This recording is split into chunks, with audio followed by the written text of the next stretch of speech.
আজকে ১ম বার এই রেড ফিশটা আমি বানাচ্ছি। তো এটাকে আগে প্যাকেট থেকে বের করে নিলাম। তো দেখলাম এটা পরিষ্কারই আছে। পেট পরিষ্কার, কোনো মাথা-টাথা নেই, মাথা কাটা। আর জাস্ট একটু খালি ফিনগুলো কেটে নিতে হলো আর আঁশটা কিন্তু ছাড়াতে হয়েছে। তারপরে আমি এটাকে একটু লেবুর রস, একটুখানি লবণ, হলুদ আর একটু আটা দিয়ে মেখে নিলাম।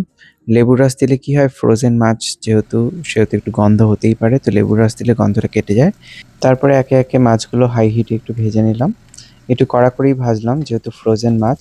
আর এখানে আমি একটু পেঁয়াজ, রসুন, আদা আর কাঁচা লঙ্কা এগুলো সব একদম ছোট, ছোট করে একদম চপ করে নিচ্ছি। আর এখানে আমি টমেটোটাও চপ করে নিচ্ছি একদম পেস্টের মতন। তো আমার এখানে রেডি হয়ে গেছে মাছগুলো। দেখুন লাল হয়ে গেছে। আমি এবার একটা তুলে রেখে নিলাম। আর তুলে নিয়ে বের করে আমি এই তেলের মধ্যেই পেঁয়াজ, রসুন, লঙ্কা যেটা আমি চপ করে রেখেছিলাম ওটাকে এড করে দিলাম। এবার এটাকে কুক হতে, হতে আমি এর মধ্যে একে, একে টমেটো পেস্টটা দিয়ে দিলাম। টমেটো পেস্ট দেওয়ার পরে হলুদের গুঁড়ো আর জিরের গুঁড়ো ব্যাস এই দুটো মশলাই দিয়েছি। আর আমি কিন্তু একটুখানি কালো জিরা ফোড়ন দিয়েছিলাম। কারণ মাছের ঝোলে আমার কালো জিরা ফোড়ন খুব ভালো লাগে। তারপরে জল দিয়ে ফুটে আসতেই এর মধ্যে আমি মাছগুলো ছেড়ে দিলাম। মাছগুলো দিয়ে এখানে আমি এটাকে ১০ মিনিটের জন্য ঢেকে রেখে দিলাম। মাছগুলো ভালো করে সেদ্ধ হয়ে যাক। তো ১০ মিনিট পরে এটা রেডি হয়ে গিয়েছে। ১ম এ ভাবছিলাম একটু শুকনো করব বাট ঝোলটাই ভালো লাগে।